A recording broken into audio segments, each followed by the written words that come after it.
Olá pessoal, sejam bem-vindos ao nosso canal no YouTube, Professor Baroni, onde nós falamos sobre fundos imobiliários. E hoje nós vamos comentar os dados atualizados do boletim da B3, que traz informações sobre o mercado de FIIs. Será que o mercado cresceu, diminuiu? Olha só o que eu vou falar para vocês.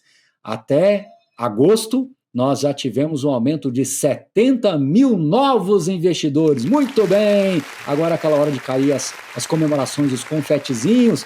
Muito bem, olha só que interessante, o mercado de fundos imobiliários com 70 mil novos investidores, mesmo nesse cenário desafiador de juros, isso mostra alguma coisa. Mostra, o que será que mostra? Deixa aqui nos seus comentários, mas eu vou dar a minha opinião. Eu acho que isso mostra que estamos, sim, diante de oportunidades e muita gente está sabendo identificar as oportunidades, está sabendo aproveitar esses ativos que estão sendo negociados a preços bem convidativos. Claro, com muita seleção, com muita cautela, sem pressa, sem afobação, mas sabendo que os fundos imobiliários funcionam, desempenham bem aí como um produto previdenciário. Então vamos agora na nossa primeira tela, onde mostra que mesmo que a gente esteja vendo aí uma consolidação no mercado, um fundo que vai se incorporando ao outro, todos esses movimentos, ainda assim a quantidade de novos fundos está crescendo. Lembrando que aqui, pessoal, nós estamos trazendo os fundos listados, né? Alguns desses fundos são de patrimônio pequeno, sem muita relevância, não é tão conhecido assim no mercado, mas ainda assim a gente continua vendo este crescimento, tá? Então, em agosto aí do ano passado, eram mais ou menos aí 406 fundos e agora 432 fundos. Então, apesar das incorporações, ainda tem novos fundos. Com relação ao patrimônio praticamente não mudou.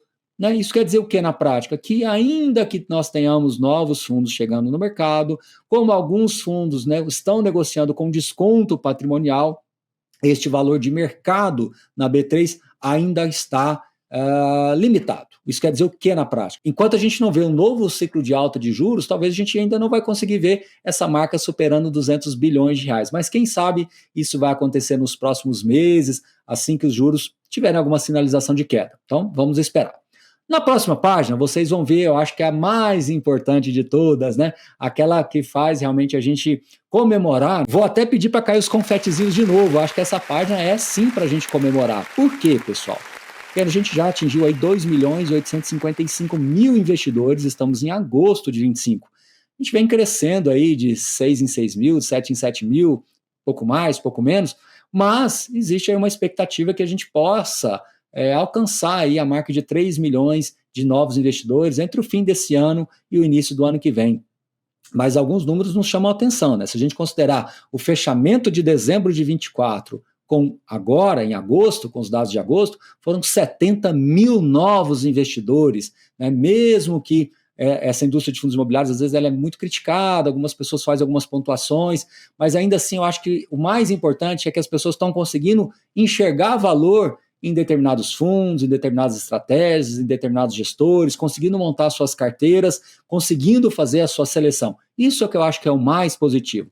Independente de algumas situações adversas, ainda há crescimento. E vamos lembrar também que esse gráfico ele remonta desde dezembro de 22, né? Se a gente voltasse um pouquinho mais, a gente ia lembrar que foi quando os juros começaram realmente a subir numa velocidade mais robusta, né? E se a gente considerar, né, que de 2022 para cá, nós estamos falando de 23 inteiro, 24 inteiro e um pedaço de 25. Então, 2 anos, pouco mais de 2 anos e meio, a gente sai ali da marca de 1.975.000 investidores para 2.855.000 investidores. Então, repare que nós estamos falando de 880 mil novos investidores do fechamento de 2022 para cá. Então, isso mesmo, 23, 24, esse pedaço de 25, nós já recebemos aí 880 mil novos investidores.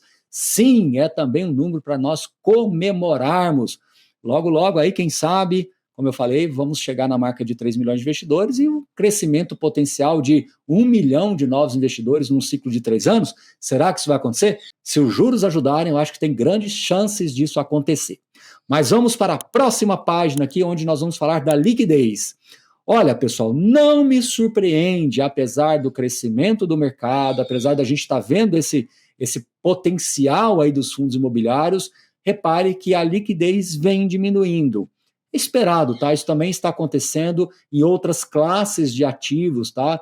A gente tem visto isso também no próprio mercado de ações como um todo. Então, pessoal, repare que até agosto a gente está negociando até na faixa de 300 milhões de reais por dia, o que não é um número baixo, é um número bom, mas mostra que já tivemos patamares mais elevados lá nos 2 últimos anos. E o outro gráfico, ele mostra mês a mês. Então, a gente vai perceber que realmente a liquidez vem caindo nesses últimos 12 meses, tá? Nada muito drástica, assim, a queda não é muito drástica, mas é uma redução gradual, uma vez que mesmo novos investidores chegando, eles vão chegando fazendo aportes bem ainda iniciais, né, com assim, experimentando a classe de ativos, não é ainda um aporte robusto ao ponto de mudar completamente a liquidez do mercado. Pelo contrário, basicamente aí só fazendo ali os seus primeiros aportes. Pelo menos é isso que estes números nos sugerem, tá bom? Vamos então para a próxima. Esta, inclusive, ela é bem interessante, porque ela mostra que os investidores pessoas físicas estão, de certa forma, perdendo um pouco relevância no mercado. E isso não me assusta, até porque hoje nós temos aí um mercado de fundos imobiliários que vem chamando mais atenção dos institucionais, dos estrangeiros. Então, hoje, as cotas detidas por pessoas físicas, na faixa de 73,7%, né? 74% em grandes números, 74% estão nas pessoas físicas. Eu, particularmente, acho que no médio e longo prazo, a tendência é que esse número vá reduzindo, o que não tem nada de errado, tá? É que os investidores institucionais, os estrangeiros, eles vão se interessando mais pelos fundos imobiliários, os ETFs, né? Os grandes fundos de investimento também estão se interessando mais pelos fundos imobiliários. Então, me parece que isso é algo natural e isso deve acontecer gradativamente com o tempo, tá bom? Vamos para o próximo slide. Esse slide traz os fundos mais negociados, tanto no mês de agosto quanto nos últimos 12 meses, né? Não vou ficar falando caso a caso, mas o que me chama a atenção no mês de agosto é que o fundo mais negociado é um fundo de papel, né? Indexado a CDI, ou seja, mostra que o investidor de fundos imobiliários, por mais que ele goste desse ambiente, né, imobiliário, ele ainda também continua gostando de ativos indexados a CDI, e o KNCR corrobora, ratifica essa situação, né? Quando a gente olha para 12 meses, veja que o fundo mais negociado também é um fundo de papel, um fundo bem conhecido no mercado, que é o MXRF. Depois nós temos, né, várias posições aí que são ativos bem conhecidos, nós temos fundos de shopping centers, logísticos, e alguns fundos que acabam aparecendo aí, porque às vezes são movimentações de block trades, às vezes são fundos assim, nossa, Barão, mas parece que eu nem conheço muito esse fundo, parece que ele não tem tantos cotistas assim, mas às vezes são block trades que acontecem entre grandes investidores, até investidores institucionais, e eles acabam aparecendo nos rankings aí de grandes negociações, tá bom? Então não se preocupe se você não vê esses ou não conhecer alguns desses fundos. Chama atenção também que o setor de renda urbana vem aparecendo, vem ganhando destaque, então tudo isso mostra que esse mercado está em franca transformação, tá bom? Nosso próximo slide, a gente tem um gráfico que, assim, eu acho que o primeiro ponto de falar sobre esse gráfico é que é uma demanda que sempre vocês nos questionam, né? Qual é o retorno do IFIX quando comparando com outras classes? Mas esse gráfico ele é trazido aí desde 2014, 15 para cá. Não foi quando o IFIX foi criado. Então, mostra que o IFIX vem ficando um pouco abaixo do Ibovespa, mas bastante acima do IMOB, que é o índice de empresas imobiliárias. Se nós alongarmos um pouco mais esse gráfico, pegarmos mais no início do IFIX, essa situação muda um pouquinho, aí o IFIX passa a entregar um resultado um pouco acima do Ibovespa. Mas aqui não é uma concorrência, assim, não é a ideia de um contra outro, mas é para mostrar que o IFIX ele tem sim uma correlação com renda variável em geral. Então é possível você também ter esses ativos na carteira pensando na diversificação. Então, acho que essa é a grande mensagem, principalmente quando a gente traz o IBOV e o IFIX, tá? O IMOB, né, que é o laranja, já é um segmento bem mais específico dentro das ações listadas. Mas o azul claro e o azul escuro são formas de você mostrar para os investidores que essas duas classes, de certa forma, elas se complementam, tá? Lembrando que nós estamos falando de índice. E para concluir, para a gente falar do índice IFIX, aqui está a carteira teórica do IFIX. Muita gente pergunta né, quais são os fundos imobiliários que compõem o IFIX. E aqui você vai conseguir enxergá-los, né, saber o peso de cada um deles, para que você possa entender como o IFIX é composto, até para vocês entenderem também por que a gente fala tanto quanto é importante você ter uma carteira selecionada dentro do índice, né, ou dentro das opções de mercado, né? Eu sei que muitas pessoas, né, usam até a referência do mercado americano de dizer que lá os ETFs passivos, eles entregam um resultado superior a diversos fundos. A gente entende isso dentro do mercado americano pelo grau de maturidade que ele tem. Mas na nossa humilde opinião aqui, no mercado brasileiro, ainda você consegue montar uma carteira minimamente selecionada que tende a entregar um resultado superior ao índice. Então fica aqui para vocês fazerem essa reflexão, né? Olhando para essa carteira teórica aqui do IFIX, se você fizesse uma seleção de 15, 20, 25 fundos, será que você não teria um resultado superior? Inclusive, a gente já falou sobre isso em vídeos anteriores, tá bom?